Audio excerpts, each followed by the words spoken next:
Happy birthday to you.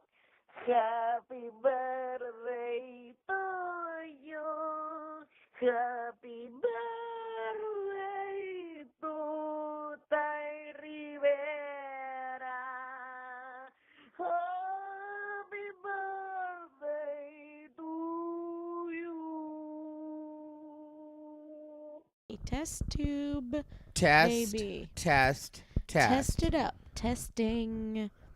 SAT test. Test. ACT test. Test, can you hear me? Can you hear me now? I can hear you. I can hear you.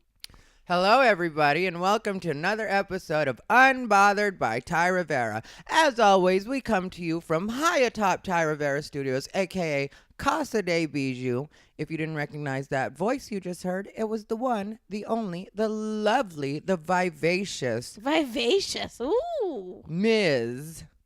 Carmen, a.k.a. Carmine Hi. Hello, bothered folk. Morales. That's me. The Botheredites. Yeah.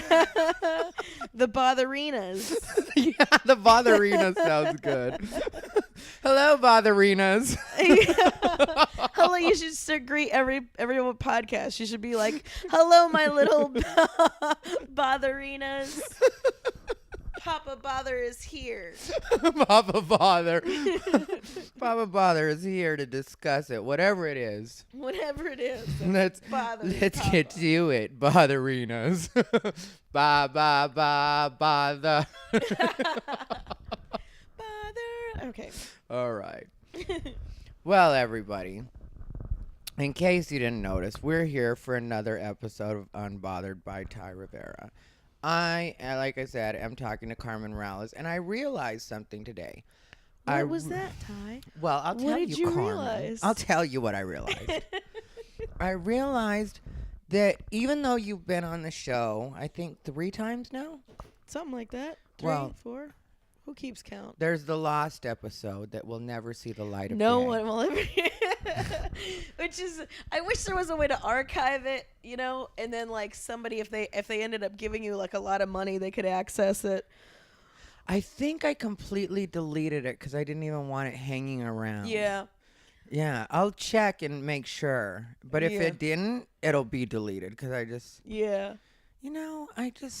technically I have a lot of information on a lot of people. Mm-hmm. I don't feel like that's ever going to be my path. I don't ever feel like I'm going to be untalented enough that I'm going to be like, let me just sell people? everybody else out Yeah.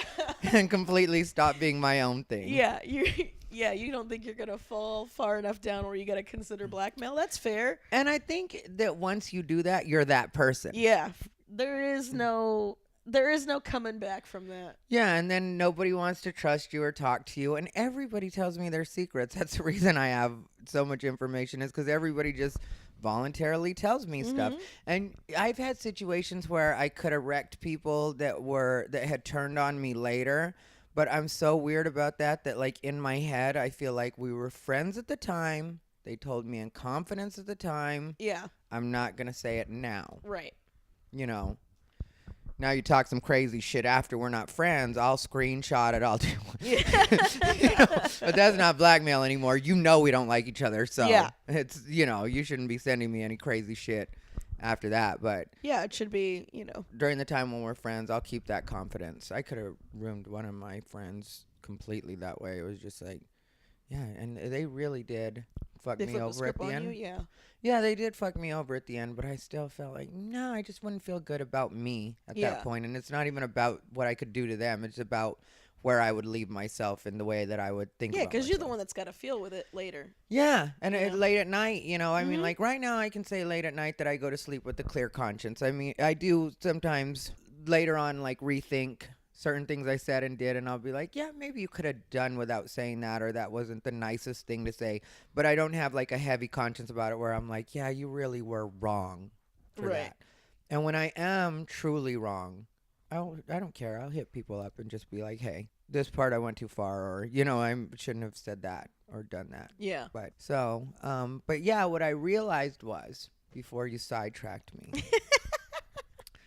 that you've been on like 3 times now, and we've never done a like actual get to know Carmen. Oh, really? Yeah, I guess I've always just sidekicked it. Yeah, we just start chatting and being like regular homies again. Yeah. Which, just to set it up, because we'll still do plenty of just chatting, so anybody at home, don't worry, it's not going to be like a boring questionnaire where I'm like, so, Carmen. Why stand up? Oh, I hate why stand I know. Why stand up is so shitty. I also hate, so how'd you start? I get a lot of the female in comedy thing. And I don't know what people are expecting. Like, I don't know what they want me to say when they ask me about how hard it is to be a woman in comedy. Do they want me to just say how awful it is and how, like, it's I the get worst? the gay, and that is where we're supposed to victim out. I've realized that. And you notice that sometimes people become completely disinterested once you don't go that route with them. Yeah. Like, they want you to drop something heavy on them. Yeah, and it's like, if that's not my experience, then why am I going to say that? Like, because I've had that happen with even just like written interview type things. Like, what kind of discrimination have you faced as an LGBT stand-up comic? And I'm always like, from my own people. It's usually gay people that try to, or, gay venues that try to limit me. Like, redneck clubs don't really try to limit me. I've been honest about that. You make it through. You done did it. Yeah. Then they found out they was cool with it. He did the job. You getting that check? I'm like, I don't take checks. This is a one-nighter. You don't write me a check. You give me the cash. Yeah, you got the money in the till. I'm sure. You've got $150 on you. Yep, for sure. A lot of these one-nighters are $150. Yep. It's like where you're like, just give me my gas money. I'll be out of your way. Yeah. It's not like we need to go to a lockbox for this one. Yeah, I'm definitely. There's definitely, yeah, for sure. Pull it out of your wallet. Just pull it out of your wallet already. Just give it to me. Just give me the cash we're going to give to the Coke dealer. It's going to be here in about 20 minutes. Yeah, the waitress has it under her tit. Just yeah, it's not really that much. You're spending more on the drugs you and your buddies that own this place are going to do. Ah, hell, Earl. I'll just give him the money from under my tit. He knows where. How did he know that? Man, I gotta be more crafty where I hide my money. Just a hunch. But okay, so I will start off with one cheesy question just so I know, because I've never asked you this. A little cheddar never hurt nobody. A little cheddar. A little bit of cheddar. Nibble. It is your cheat day. You can cheese it up. Oh, I just had the what was it? The double quarter pounder with cheese. I know. I watched you eat that entire thing. You sure did. I did. All you had was fries. I went all the way for it. I was like, this ain't Vegas, but I'm all in, baby. So, here's what I wanted to ask. How long have you been doing stand-up?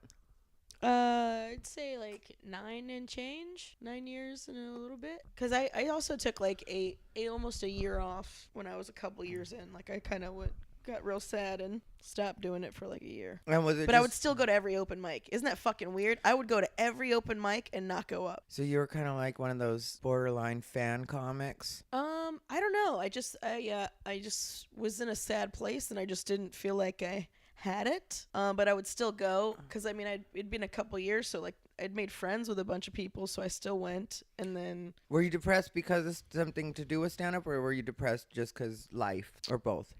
It was kind of both. I had fallen in love with a friend of mine who was a comic at the time, and he still is. But we didn't know each other, so I'm off the list. Go ahead. Yeah, so it was just real scandalous bullshit that was happening, and it really bummed me out and put me in a real sad place. And shit where you eat type stuff. Kind of. It was a lot to do with a chick I was living with. Like the whole thing was it was like New Year's, and he was hanging out at our place. Like I had an apartment with this chick, and after everybody shows, we were the store, essentially. Everybody came and hung out at my house, and we smoked weed, and we bullshit, and that's, like, where everybody came to hang out. And I would cook food sometimes, or we'd order pizza, whatever. It was just, like, that's where everybody go at the end of the night. And this dude that I really liked was there at my apartment, like, on New Year's. Like, after everybody went to all their New Year's gigs and shit, everybody came back to my place, and I finally told him, like, how much I liked him. and because I was smitten over this dude since I met him, and then, you know, he was like, "You're hammered. We shouldn't talk about this now." And then like I woke up and like the chick I was living with was like in bed with him.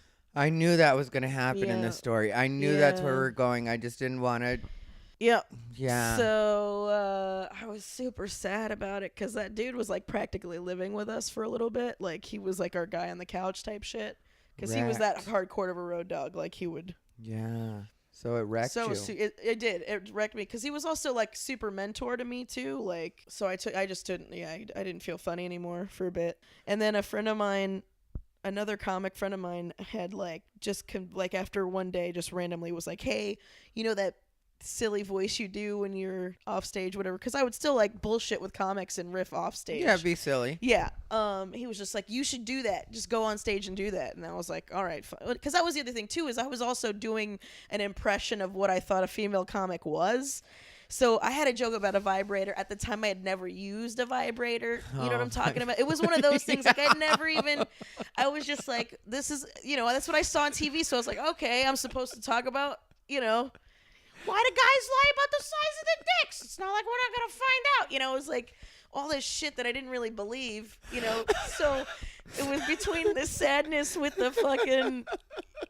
The dude I was in love with banging my best friend. You were a hack. I was sad because I was a hack too, because I didn't know any better. I didn't know any, but just didn't feel right, you know? I was like, man, these jokes get laughs, but I don't fucking know. Oh my God. I didn't feel real. I never knew you were a hack for a while. I mean, like, everybody knows I'm a hack, but I didn't know you were a hack for a while. We're just it was like my first year and a half. My first year and a half, too, because that was the thing, is I always had the stage presence, you know, from being a theater kid. So I'd get on stage and I wouldn't be scared, and that immediately give you the benefit of the doubt, you know? Yeah, the confidence and so so then anyways, my buddy's like, "Oh, do that black preacher thing. Do that black preacher thing you do off stage." And so I did it. You have that in one of your bits now, right? Do you still do that bit? Like the not black much anymore, but yeah, not much anymore, but yeah. Yeah, I love that. That's when I first met you in Minneapolis. Lilydale. That's right. When we were St. doing, Paul. yeah, where we were doing what Joke Joint. Joke Joint was that's where I saw you, and it was like super impressive, and like definitely it was just a real silly thing, and I just did a sermon as a black preacher about tits, and that's what and then it turned into a bit. Like I was just doing the character. Like they just liked that I did the character, so I would do the character on But stage. you had shaken the hack by the time I met you. You weren't. Yeah, you were. Well, because that was the whole thing. I took a year off, and then I did the character thing, and then it felt like I was being more like I felt good when I got off stage. You know what I mean? It wasn't just like, oh, I got laughs. It was like I felt good about what I did on stage. Yeah, you were. So when I met you, were about 7 years in. I think so, yeah. Maybe 8 years in? Yeah. Or no, maybe 6 years in, because like maybe we've known each other for 3 years now, or has it? Something like that. Yeah. Yeah, it was. So you came back, and then. And then I never stopped since I never took a break. I never quit. I haven't not been on stage long. I think longer than 2 weeks, and that was just because I literally couldn't. Or maybe no, it was probably a week. I think a week is the longest I've ever been not on stage. There are several comics I think about when people go down the female comics can't do this type of road, and you're one of them that I think of when I'm like, no, actually, comics that are female comics, you're right, they can't do a lot of stuff because they're female comics. But comics that are female can do as much shit as they want to do. Right. Like, that's the way I've always, because like me, I'm not a gay comic. I'm a comic who's gay. Yeah. So like, you know, and I feel like if your mindset is you're this particular thing, then you're right. You are limited. But if you're just a comic who happens to be this other thing as well, then you're still open to everything. And you've really been able to do the road and kind of defy a lot of what they say that women can't do in comedy. Well, I had a kind of a unique situation is like that concept of me being one of few women among a fuck ton of men is not new to me. Like that's happened to me like throughout my life. Like in high school, I was the only female. I was a golf player, and I was the only female. So I used to play with the guys. I never got to play with other chicks. I always played with guys. Well, even if And- there had been other females, you still would have been the only female as far as golf goes. I've seen those lesbos. You. So I want to point out Carmen is straight. For anybody that got thrown off by the golf comment, she is. Well, she doesn't like labels, but she dates men. Sexually fluid, isn't that what you call it? Yeah. I'm so fluid. I accused you of being fluid earlier. I was like, sexually fluid. I think technically, isn't it pansexual? Which means I just fuck whoever the fuck I want to. Yeah, I believe that is pansexual. I believe you are a pansexual. No, panty the labels dropper. are so boring. She's a Can't we panty just dropper, fuck is whoever what we she want? is. I don't know. I feel like all the labels kind of like, to me, just it compartmentalizes people even more. I thought the whole thing was unity, man. Like, I don't know. Oh, I'm all about putting people in convenient boxes that work for me. You've got labels you don't even know about. I don't like labels. I've I got think a it's because of file my on commitment you. issues. I've got a dossier on you. That would bring a tear to James Comey's eye. No. But yeah, I didn't like. But so me being and you got to remember too, like it's almost a decade ago, right? There isn't the boom in stand up that there is right now. Mm-hmm. So there was significantly less women. So when I started, there was only 1, 2, 3. I was the 4th female comic in the entire city of Orlando, Florida. There was only 4, and there was a ton of guys, but there was only 4 chicks. Wow. And the other thing that I think helped you out a lot is the guys didn't go easy on you. No, like I was fortunate enough, like Orlando was a small enough town where everybody knew everybody, but it was large enough where there was like people who just started where I was. There were people who like there were hosts, middles, and features and headliners all in the same scene. So I was fortunate enough to have like this really like perfect combination of it being small enough. Everybody knows everybody knows everybody's shit. So it's like a super cool small town feeling. Everybody's nice to each other. And nobody's like really like attacking each other for much because there's enough time for everybody. Mm-hmm. But at the same time, there's still a hierarchy of people. Like there's still growth. You can see progress, literally.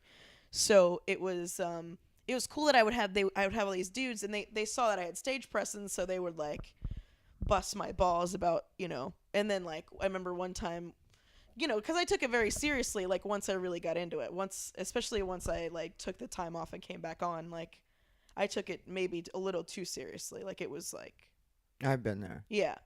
And so one of the people that I like was inspired by or looked up to like would make a comment about me not knowing what the fuck I was talking about, and I would get emotional and cry, or the first time I ever like auditioned to feature for, and people who weren't as good as me were moving on and I wasn't, when I got told no, like I took it really hard. Like, of course not in front of anybody, but I fucking cried in the shower like a little bitch. You know what I mean?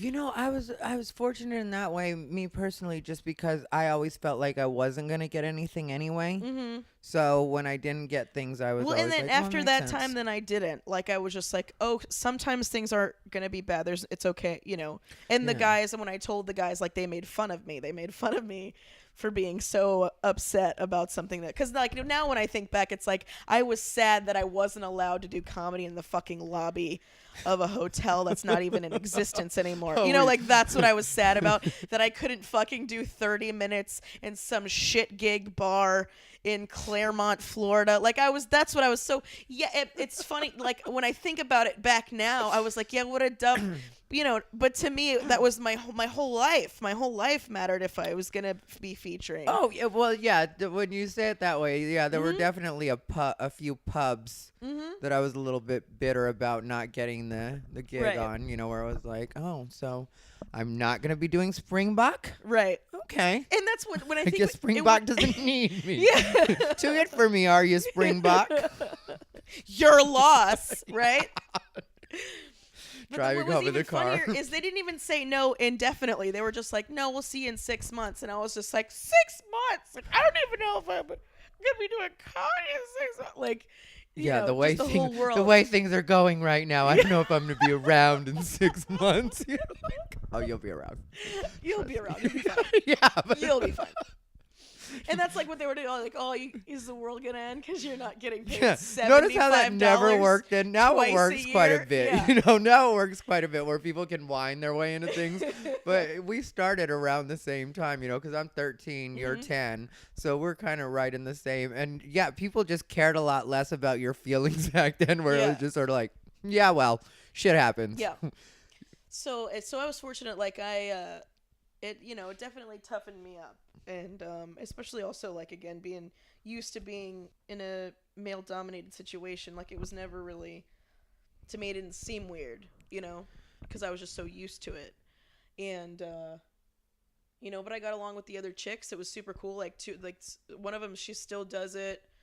The other one still does it, but not as much because she's got a cute little baby. So, but they're still they were funny. Like they were funny. I had other funny chicks around me, and it wasn't just like, isn't it hard for us, huh? Like we would never sit around and do that. We would always just get together and write, you know. Well, because I think what a lot of the comics don't get is that once you're really around the other comics, everything falls away, and that's all you are as a comic. Yeah. Like, I don't really think the other comics see me as a gay comic anymore. They're just like, yeah, that's Ty. Yeah. You know, you really do become whoever you are. You're just like, Yeah. oh, that's Carmen, you know, and it's not about like, oh, they're female. It's just like, I need a comic. I need someone who's funny. I need, someone Yeah. that can do the 30 minutes or the 45 or whatever it is I need you for. Hey, you're standing here. You're at Norm's tonight, and I'm trying to book this gig or, get this figured out. Because I've had situations where it's literally been like, I'll take anybody who's close to me that can do the spot and isn't going to give me a headache. But that's the thing I think people a lot of times forget is a lot of stuff is booked by other comics, and we're still all procrastinators. We're still all bad at business. That's the reason we're in this business. Yeah. We have to pay people to do the business for us. Yeah. You know? So I totally understand why people take things personally, because what we do is very personal, like these are what my thoughts are, this is what I think. So it's very inward pointed. So whenever like I totally get if people get upset if they don't get into a festival or a booker doesn't like them. It's like they don't like me because this my comedy is representative of me, so they don't like me as a person. But I mean, after you get no a few times, it's just like, yeah, I'm just not for you. Like you realize you're never gonna get that love you never got from your parents, from anybody. You're never gonna, or whatever. I mean, you will have all the love, so you're a fucking snowflake. But I mean, for a lot of us, you can't force people to see greatness no matter what you do sometimes. Like you can slap them in the face with it, but they're still just not going to acknowledge it. And I've learned that. I've recognized that. It's their problem. This is my thinking. This is my thinking right now. Right. So but when I do. But then I also like thought about it because I went to school I went to college for business, and there's no, I mean, they teach a whole class basically about how like emotion like can ruin business, and like think so. I always just remembered, and I thought about like I would just sit and I would daydream about like what bookers do, and instead of being like they don't fucking do anything, which is what everybody I was like, what do they do? Okay, they have to take, first of all, they have to take thousands of emails from comedians asking for work. Fair enough. They have to book all the comedians for all these places, make all of the changes, make all the promotional materials. Yeah, they don't give a fuck about me, and it's totally fair because they're doing their job. And so like I would try to just remember that, and then like I would get less and less butthurt anytime anything. If I got canceled, like I wouldn't get upset. The first time I ever got canceled, I was so upset. Oh yeah, well that's all. Yeah, I've been canceled before and been upset. Canceled and then like the day before, eventually, when it was going to be like $500 or something legit, and I was just like, Are you kidding me? It's a huge bummer. I know that there's some times where that is truly just the way it goes down, but I still think that's unacceptable. When it is like actual money that, because like $500, I think anybody agrees. I mean, maybe there's some rich people listening that don't feel this way, but I think most of us feel like $500 is $500. Yeah. I need $500, or you know. Even if you're a rich person, if you make a $500 sneeze, like, you're gonna take note of it, you know. And that was the whole. But then I have also done gigs for somebody where it canceled, and they gave me the money anyways. Me too. Yeah. Or they gave me half the money, Mm-hmm. or just some kind of token of I apologize. This was never. It makes it a lot easier to swallow, even when it's like Yeah. half. It really does. And that's make just it a good lot. business. But we're also in the business of a lot of bad business too. Yeah, it is when they're kind of like, yeah, fuck you, piss off type of thing. Yeah. That it's just, you know, to me it's disrespectful. But I've had people, pay me. That was always good when people just pay you and you're like, wait a second, I get to stay home and I make my money anyway. Yeah. All right, yeah, I don't mind this cancellation. When I take back all those Right. terrible things I said about you in my head. Right. You know? But yeah, and so I didn't even know you'd been to college. Mm-hmm. Yeah, I went to school for marketing, for accounting, for photography, because I was just being I taught myself how to use a camera real well, and was just being a freelance photographer. I was just doing that to make money. That you did photos for me when we were in Lilydale. That's right. Oh, I Yeah. forgot I took pictures that weekend. Yeah, You so were I was on doing that. I my, was shooting weddings and stuff, and it was. You're my like one of your pictures was my Facebook profile for a while. Oh, nice. Yeah. That really, makes me feel special when I've seen you have like a blurry cell phone picture as your profile picture before too. Well, you know? I don't know what you're trying to do right now. Okay, I don't know what you're trying to do. I'm I try to just saying. compliment you. You try to drag me down. Do you see why our friendship doesn't work out? Do you see why I don't mind trashing you on social media Is that what occasionally? happens? Making up lies about me. You threw me out of your car. I We're not going didn't to argue. You throw threw me you- out of your car. What? I read somewhere that you slit someone's throat in Oh front of their my mother. And then I also read that you sexually assaulted a mic stand. So, you don't believe everything you read, Ty. I guess we really are getting to know you on this episode, aren't we? I didn't think it would get so dirty. Jesus. Is it dirty? You've been holding a lot back. You really hate me. Admit it. You hate me. Stop it. I love you. I didn't think you'd go for the jugular like that. In front of my children? My children are here. They're sleeping. They're fine. Jerry's looking dead at you. He can't believe what you just said. He didn't know the slit your throat comment. They're dogs.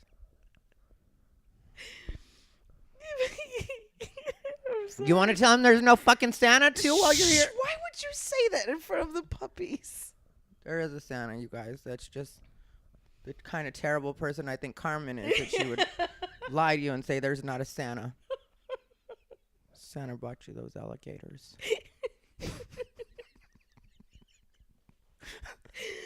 Oh my god.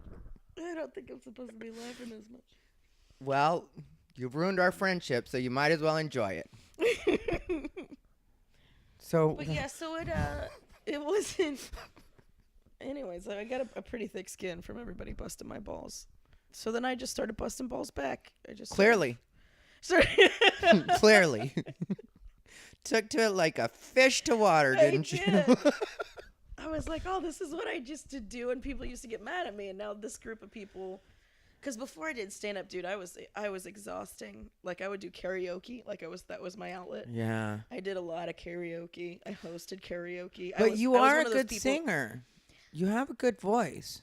But it was like it was Yeah, annoying. you were too much. It I was know too what you much, mean, yeah. And I was that person that was on all the time and didn't know how to turn it off, just because I would have just this like an obscene amount of just energy, like, and I would just really try to make my friends laugh, like to a point where they're like, just stop, please stop. I'll never forget, I was having dinner with two friends of mine, and they were like it was like an intervention. Like they were like, you're too much. You gotta tone it down, man. Yeah, we don't need all this. Nobody's gonna want to be your friend. They pulled some shit like that. And then I found comedians, and I was like, oh, you guys are all annoying just in the same way that I am. and it's so lovely. Yeah, and then once you have that outlet of being able to be obnoxious, Then you just immediately become chill. Like I don't. yeah, for 30, 45 minutes a night, or even When it takes that much, I don't have to do that. I'm hardly ever on. Like I must seem, the longer I do stand up, the more and more boring I'm pretty sure I seem off stage. To like, I wouldn't say boring, but you're definitely chill. Yeah. You're not what I would call an all the time on person. Yeah. It's saved me. So stand up saved me socially for sure. Yeah, and so then when we caught up with each other, you were doing, how many weeks out of the year were you on the road for a while there? There was like 5 years there where it was like anywhere from 45 to 50 weeks a year. Yeah, see, that's even more than I've ever done. I would go home for Thanksgiving, and I would go home for Christmas, and then I would work in Florida just so I could see my folks for like 2 months, and then I would just go out again. And were you, because you were featuring at this time, right? Mm-hmm. And were you featuring for a headline regularly, or were you just... No, it was all self-booked, just random shit that I would just piece together, and I would blast all of these bookers in like one area and be like, ask them for a specific date, and then the ones that would give it to me, then I would just piece it together so it would make sense for me logistically. Even more impressive, because I was very fortunate in that I, started working with Joe Coy at a certain point, and then his schedule became my schedule. He was like, any of these dates you can do. So I was on the road like crazy. But I think awesome. like maybe 30 to 35 was the most I was ever on the road in a year, 30 to 35 weeks. Yeah. Not 40 or, like upwards of. I went pretty crazy for a few years. But mine was so much easier because then I didn't have to think about it. It was just like Joe was, pick whatever dates you want, and this is when we'll be going. Of course, I took almost every date he had available, except for the ones where I was already booked on my own. Mm-hmm. And yeah, but that's really impressive that you were able to just piece it together like that on your own. Well, I took the whole like, you throw a kid in the pool and hope he figures out how to swim type of thing. Like the first time I ever went out on the road, I had like an audition set up to work for a chain of clubs, and then I had like 2.5 weeks booked with like some dead time in the middle, right? Mm-hmm. And I left with like, I didn't have a job at the time, so I left with like $200 to my name, and I was just like, hopefully I'll figure it out. And then I did the audition for the club, and like the club manager and the headliner both called because the guy that I was supposed to audition for never showed up. So I drove like 9 hours to do 25 minutes in front of somebody that wasn't even there, and so I was like freaking out. I was talking to the headliner about it. So he was like, fuck that. He's like, I'm going to call and leave a message on your behalf. And I was like, dude, that's amazing. And then the manager was like, dude, that was killer. And I was like, thanks. I was like, I've never worked for these guys before. And he was like, well, if you want, I'll leave you a good, and I would appreciate the shit out of it. So then like the next day I called the club and was like, hey, nobody showed up for the thing. And they were like, oh, but we got this really good feedback about you. So he was like, I have these Fallout dates if you want some of these Fallout dates. So I immediately like, the first time I ever went out, meant to go out for 2.5 weeks and was out for 2 months because they gave me all of this fucking Fallout work. That's great. And that's one thing we do have in common right there, because I've always been if they offer it to me, I'm just going to do it. You know, there were times when I was working with Joe, and thankfully he was really understanding about it. It's one thing I really give him a lot of credit for, because sometimes he'd be a little bit slow about telling me when the next dates were going to be. And he obviously knew, but he just, we're all comics. So, you're not the quickest about that always. Mm-hmm. And so people would hit me up to book me for other stuff. And I'd just be like, okay, well, since I'm not guaranteed to be with him anywhere, then yes, I'll take it. Mm-hmm. And I didn't want to ever get a reputation for not following through on the gigs. So when he would give me the other gigs, there was another comic, Adam Hammer, that now does a lot less comedy. I think he's more on the writing end because he ended up having a kid, and he's got a wife and everything like that. So, but at that time, Adam was the other feature / opener that Joe would use, and so then Adam would just take those weeks, and then Joe would take me right back after. Mm-hmm. But yeah, I was really good about. That's the reason that I continued to work afterwards. I think a lot of times when people get used to featuring. Mm-hmm. In a way, they don't take their other stuff as seriously. Like their own independent headline, like especially if Yeah. they're working with a headliner regularly. It's like since they know that they have that, they won't try to do their own stuff. Well, my progression in it was like, okay, I just wanted to be a good feature. Like, and then when I started featuring, I was like, this is the best gig ever. There's no pressure. You can do whatever you want. You have 30 minutes, so it's enough time for you to play a little bit in the middle, whatever. It was the sweet spot. And my original goal was I just wanted to be the highest paid feature in the country. Like, that's what all of us want. I just wanted headliner money for feature work, Thea Vidal told me that when I first went on the road with. I hung out that dude. I took her headshots. Oh, really? Yeah, when I was in Tampa, Florida, doing the side splitters with her. She's so You great. want to talk about a person who makes a transformation? I know. Right? For anybody that's not familiar at home, some of you may not be comedy buffs. Let me explain two things. I know I've explained it before, but traditional shows go opener, feature, headliner. So the opener does like 15 minutes usually, feature does half an hour, headliner does 45 minutes to an hour. So what me and Carmen have just been talking about, like as far as feature, we're both talking about the middle spot, which everybody knows, that everybody in comedy knows is like the perfect spot because the audience isn't too drunk yet. You don't have to do the work of the host or opener. You don't have to do which is to unify an audience and to get them to all focus on the fact that there's a fucking show happening. Wrangle them. And you don't have to do the work of the headliner, which is all the pressure of this is the reason that you're here. You're the responsible for the show being good. If the other two comics eat shit, you have to be the one that doesn't eat shit. Yeah. And the audience, just to add to the pot, the audience is as drunk as they can possibly be in the night, or as drunk as they're not only do you have to babysit people at their drunkest at the show, but you also have to witness them start to do math in the middle of your set. Oh, too. yeah. Because once you really get going as a headliner, once you really get to the sweet spot of your shit set, and you're like, really have everything. By the way, the checks are out now. Oh, and now people have to disengage with you. Now completely. they realize what those chicken fingers cost, how much they paid for that souvenir glass. Mm-hmm. Like, all of this is friendships are made and broken during this time. Yep. And this much. is where the headliner is. And then just to clear up the other part, if you're not familiar with Thea Vidal, she was a great headliner, still works the Incredibly road. funny. I think she hosted the Porn Awards one year, or Yeah, a couple years back. yeah. And she had her own ABC sitcom back in the day. It was Super named funny. after her. Brandy. That's how America originally got introduced to Brandy before her music. Mm-hmm. She played Thea's daughter on the show. And I remember I first saw Thea on Rodney Dangerfield, one of his HBO introducing the new comics type of thing. But for anyone that's not familiar, that's who Thea is, and she is still around, and she is great, and she can rock a room like nobody's business. Amazing. Just gets on stage and immediately commanded the audience, and I really liked that about her. And I was just like, oh, you just go up there and you tell them. Yeah, well, You the let way them- those you old let school them know that comics you're- turn it on, it's really impressive to see. Yeah. And it doesn't even matter what they're talking about or how, like, sometimes you'll look at a comic that's been doing it forever and you'll think this particular comic isn't going to relate to this audience. Because, like, I remember one time I saw the late Vic Dunlap. Are you familiar with, did you know Vic Dunlap?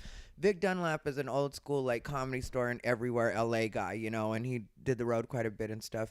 It was actually quite successful in his time, but way older, white man, and, kind of silly, old school comedy. Right. Almost vaudevillian borderline, Yeah. And I would see him go up in these Latino rooms where it would be like cholos, and you'd think, this is not going to work. There's no way this guy's gonna pull this off, right? And he would turn it on, and they would love him so much by the end, buy merch. I mean, like, they were practically chanting his name by the time he was Right. It's just always so impressive to see the way these comics, you're right, it is more of a matter of these comics have learned to tell the audience. Yeah. Here it is. Yeah. Here it is. You're going to love it. Yeah. It's gonna be great. It's gonna be great. Whether and again, it goes back to like what we've talked about with you, like whether you agree or not, you're still gonna laugh. Yeah. And if you can get the audience to have that kind of confidence, then you can really go in so many fun, different directions. and really kind of push the boundaries of what likability does and like what you can get away with. And also bringing your own energy, because you're relying on the audience for less and less. Yeah. You know, it's like, I don't need you to power this joke. Exactly. I'm going to power this joke. That's why I think that's part of the reason why it's like you can always tell like a new comics, as far as they're thirsty for that, you know, they need that. I just need you to I don't want the same things as I used to. Okay, that's really what the sentence is. I used to want them to laugh, and now I want them to laugh at something specific. Does that make sense? Yeah. I used to just want to hear you. Oh my, you get it. Okay, you're on my side. Now it's like, here's why you're going to laugh at this. Yeah, and also I think new comics ask you if this is funny. Seasoned comics tell you this is funny. Right. You know, like it is like they get on stage and they're just like, I'm just here to convey this to you. Yeah. Where a new comic is like, huh? Right? You think that's all right? Is that, am I allowed to say that? That's why it's always funny when I see somebody who's trying to do edgy material and it always eats a huge fat cock, is because they say it, but there's no balls behind it. You don't get to say something horrific and then it be with a question mark at the end. You gotta own that shit. Yeah, you can't. There's no rape joke with a question mark at the end of it. You know what I mean? Yeah. Or a Holocaust joke that actually gets laughs, or, you know, a cancer joke. Any of those things that are ever discussed, all. Yeah, unless that's the intended, unless that's the actual effect you're going. Then you can get away with it. But if you're truly asking them if you're allowed to say this, the answer is no. And it's not even like, because that's what's funny, is because we're all still like creatures. You know, we can still sense each other's shit. So you might think you're faking it, but if it's so fake, like, we can smell it. Everybody authentic, can smell it. Yeah. Well, that's why sometimes people will try to tell a story that isn't them, and the audience will sense that, even though they don't, you know, they don't know the person. It's just, yeah, that's not your life. Right now, you're trying to sell me some goods. No, I'm not gonna buy. I'm just like, not doing it. Yeah. But yeah, so you got to work with Thea, and you did her pictures. And was there anything that stood out for Thea, or stood out with Thea for you? Because I remember she gave me some good advice. She said, "Baby, if those white motherfuckers." I think all the advice she ever gave me started with that. Yeah. Baby, if those white motherfuckers, and it was always like, if they don't let you, you do whatever the fuck you want anyways. It was essentially like, if I could sum up all of them together, that was the basic premise. Was, don't let them tell you can't do anything. Exactly. You know? You know, Lunel also gave me advice like that. She was like, don't let them tell you anything. And she didn't throw in the white motherfuckers. Yeah. Lunel's style was different, you know, when she talked to me. But yeah, same kind of thing. She was like, don't let people dissuade you from what you're trying to do. You do you, and that's what's going to make you stand out. Yeah. I know sometimes people will probably tell you you're too much or you shouldn't say certain things, but that's what's going to make you stand out. Yeah. So it was between that and her commanding the stage. And that's the other thing too, is like when I was little, I remember being like a big like Celia Cruz fan, who's like for people who are listening, so she talked a lot about sugar, a lot of caramelos, a lot of songs about candy, but she was like the Cuban equivalent of like Aretha Franklin. Like, they called her the Queen of Salsa, right? And she like. And that was the other thing too, is she was like a larger lady, and she wasn't like the most aesthetically pleasing woman either, as far as like, by American standards, she'd be called ugly, probably. You know, like, not to be mean. Yeah, but because America's different. But yeah, and she was still a bad bitch, and like, you know what I mean, and was like the queen. Like, you could still be the queen, and like, to me, you can tell her any different. Yeah, exactly. She was owning and she everything. Didn't care. Yeah. And she owned that shit, and so it was like, between that and like, I never really thought about it. I never thought about my gender ever holding me back at all. Like, I learned that from usually people of my same sex. Yeah, because we also didn't talk about that, but like, the other thing that makes you so hardcore is you are, or were, I don't know so much anymore, but like a couch surfer. I still do. I still couch surf it up. Yeah, I'm more of a car sleeper than a couch surfer, but it's not because I'm at all worried about staying on people's couches. I just don't feel like I'm the best house guest because I'm so used to owning my space that I feel like I almost take over people's houses. I gotcha. Even though I'm on the couch, I have a very strong pull. Right. So I don't too much like to stay at people's houses. Are we really going to turn on the TV at this time? I'm still sleeping. You know, I could totally imagine. That would be so I feel fun. like I kind of, it's maybe your house, but this is my room. Yeah, man, for those 5 years, I think the only time I ever got a hotel was just to fucking. That was the only time, you know, if I wanted to go halfsies on something like that or whatever. I'm the same as you with that. Like, that's the only time I'll pay for a hotel room is if I'm actually going to fuck somebody. But, yeah, but just my alternative to that is sleeping in the car rather than on a couch. Yeah, I think, and man, I think maybe like 5 times ever. Really? Yeah.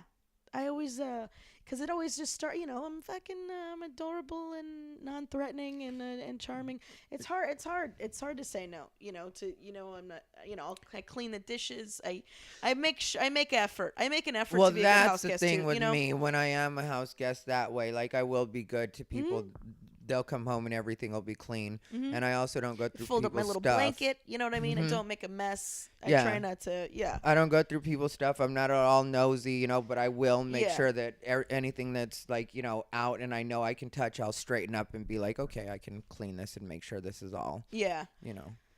So I never really had to sit. And then even I remember one time I was think that's also the Latino in both of us, though, to a certain degree, because Latinos are just like that. It's like, okay. they're just cleaner Yeah. as a people, I think. Yeah, well, Baby, some white those people white just be dirty. motherfuckers. I know. It's- Baby, at those white motherfuckers. Maybe those white motherfuckers don't wipe down that counter, you know? I told you. White people hate cleaning counters. I don't know why, but I think cleaning counters killed their father. 'Cause They just can't do it. It's they just won't. too much. They refuse. Yeah, and so I remember one time I was in Milwaukee and this kid he came to the show and I was out and I had just like I was in a new place. I didn't know anybody there. Like I was like, I don't know what the fuck I'm gonna do type of thing. I had like 3 days off, 3 or 4 days off. I was like, I don't know what the fuck I'm gonna do. And this comic shows up and he's like, hey, can I do a guest set? And I was working with a buddy of mine too, who was flying out because he was headlining. He was like, this comic was like, hey, can I do a guest set on the show? And I was like, if you give me a place to stay for the next 4 days. I totally gave him the ultimatum. And I was like, I'll get you like 7 minutes on the show if you get me fucking. That's comic currency, and there is nothing wrong with that. That's what all of us. Yeah, it's everything. The headliner was like, dude, that's hilarious. And I was like, I'm not fucking around, man. I need a place to stay. Yeah, as the headliner, if I were the headliner, I would have been down with that too. I'd have been like, yeah, you get a place to stay for 4 days, and all I have to do is allow this kid to do a fucking guest set. This kid is on. Yeah.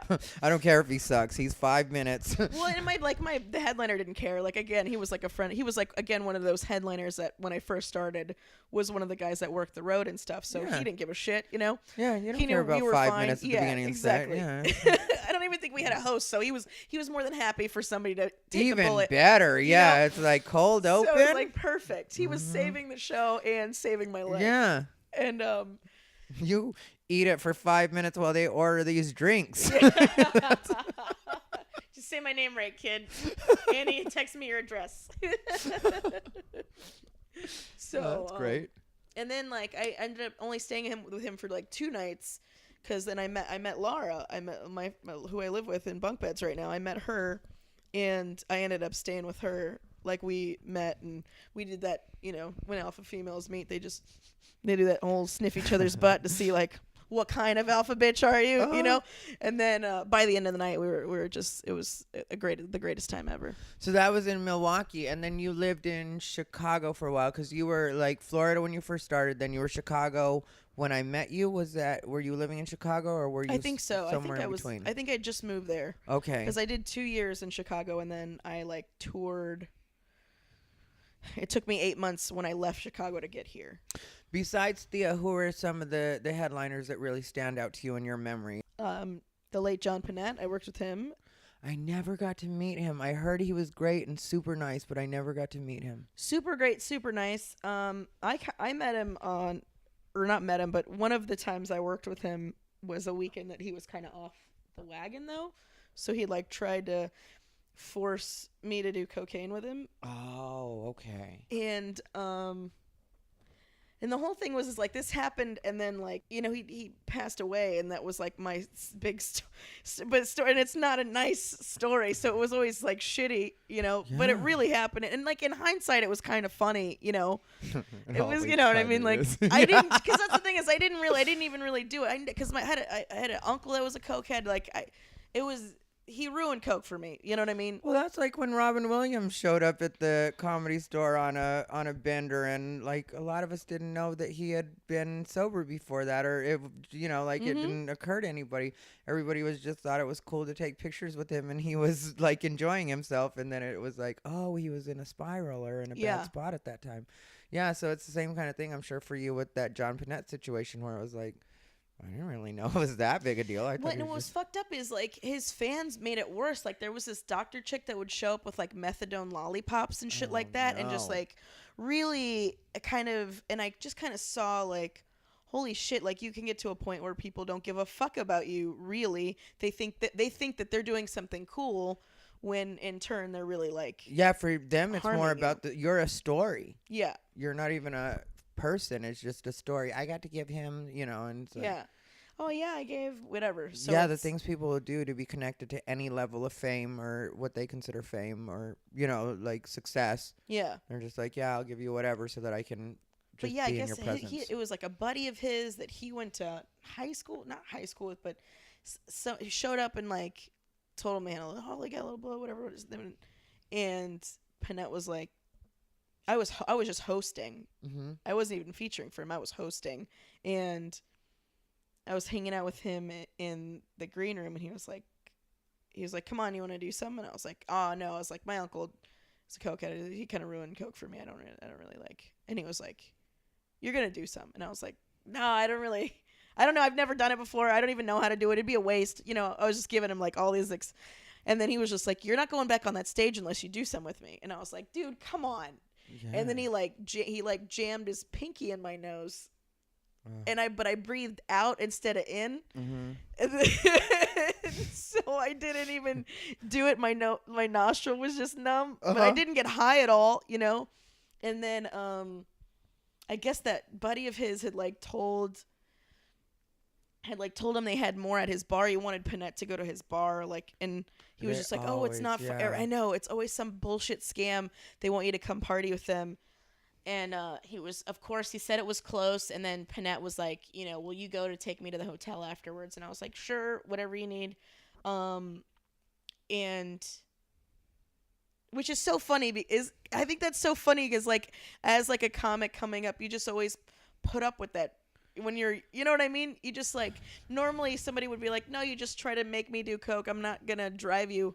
But I was still like, yeah, I'll fucking take you, man. You kind of have to, and it's kind of part of your job. Right. A lot of comics don't really get that, and then they wonder why they don't go on the road much, but you tell a headliner and it didn't no have to anything shit like to do that. with me being a broad either. Yeah, no, that's if what I it was is. a dude, it would have been a dude taking Oh yeah, me, I've seen plenty of guys out on that trip. Yeah. Where it's just like I have to drive him around because that's what it is. And of course, his bar is 45 minutes away. Ugh.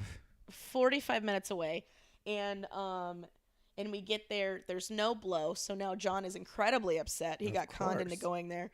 The guy is like, "Oh, I'm so sorry." He makes us a cheesesteak because I guess he's originally from Philly or some shit up like that up there, and I'm sitting at the bar with Panette, and he's mad. He's mad, and I was just like, it's not a big deal, we get a free sandwich out of it, I'll still take you home. I'm trying to, and there's somebody at the other side of the bar that's talking Panette, and I think he gets agitated about it, and then the guy comes over because Panette just yelled at him something like "shut the fuck up" because I was making a big deal that he was here or something. Yeah.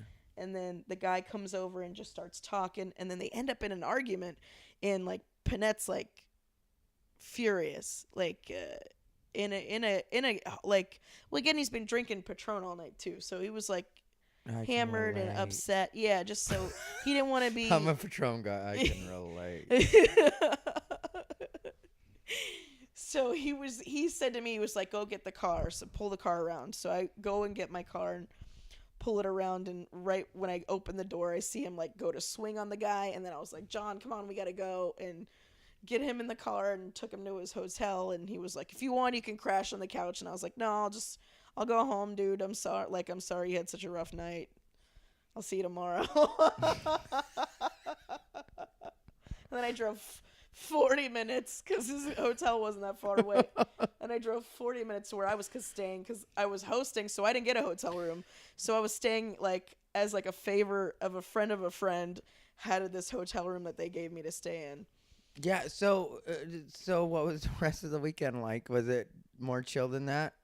No, he threatened to fire me the next night because I spilled a shot. He had a shot sitting on like the arm of the couch in the green room, and my drink was sitting on the little table next to it, and I reached over to get mine, and I knocked the shot over, and it got on his pants. Yeah. And he was like, he like had some friends in the green room, and he was like, I went to go get like, stuff to clean it up, and then when I came back in, he was like discussing whether he should fire me or not, like with this like rich guy that came to visit him or something. That's some old school Hollywood I shit know, where and you're I was just like oh, you're Jesus. fired, kid. I know.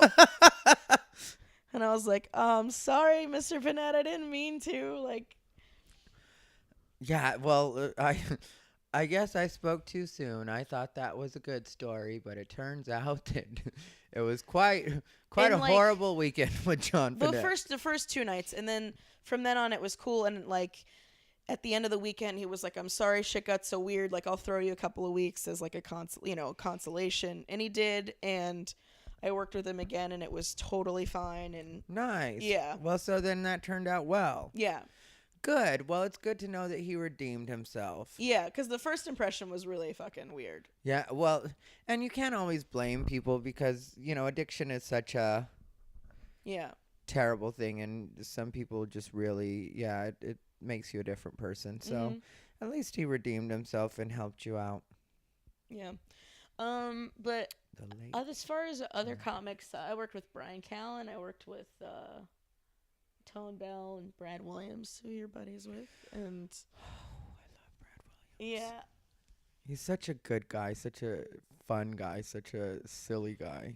It was so funny. My aunt the other night texted me, and she was just like, I wish you knew Brad Williams. I just saw another one of his Showtime specials, and he's just brilliant. And I was like, and I sent her a picture of me and Brad together at one of the gigs we were doing, and she was like, no fucking way. Like, she was just like, I think he's 'cause so you and Brad, wonderful. are actual friends. Yeah. Probably more friends than I am. You know what I mean? Like, I've known Brad for a long time, but I haven't hung out with him the same way you have. Mm-hmm. Like, you more go hang out with him. Oh, he's so great. I know he's great and funny. Yeah. So it's always good when your friends are funny and you don't have to humor them. You don't Yeah. have to be like, no, you're good. Yeah. Because he knows, The Yeah, same but thing we all we have don't to those do- friends yeah. too, where it's kind of like No, where they're you're not. good, you're good. Yeah, you're funny. Yeah, no, you're funny. funny. They You're just funny. they'll catch on. Yeah. And in your head, you're like, man, I hope they figure this shit out. I can't.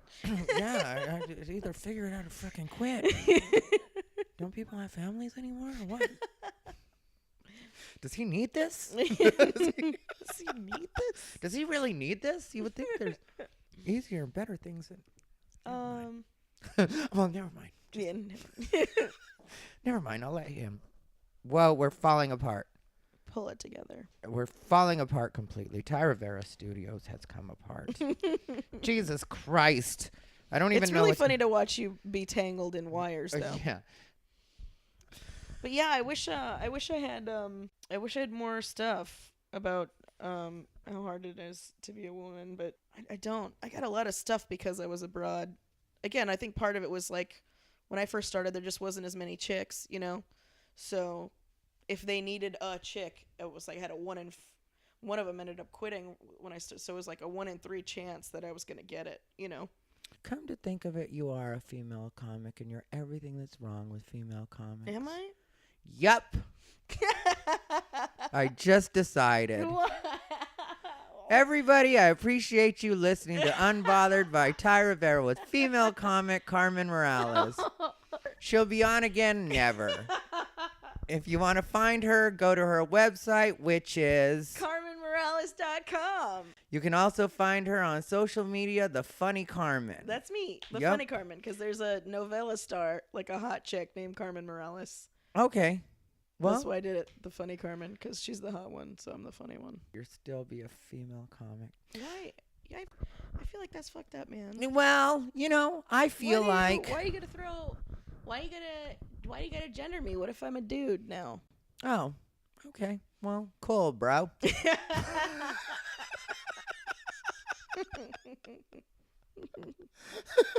No, you can't call me a female comic. Well, Carmen is everything that's wrong with dudes in comedy. I'll always find a way to be obnoxious, Carmen. I know. It's one of what my I favorite do. things about you. Thank you very little. Ladies and gentlemen, I am Ty Rivera, a.k.a. America's favorite fag, which is where you can find me. I think this has been an absolutely lovely episode. I do appreciate female comic Carmen Morales. I worked so hard in my career to lose the female part. Well, you just got it back. Congratulations. Thanks. Thank you. Everybody, thank you for listening. I, as always, remain unbothered.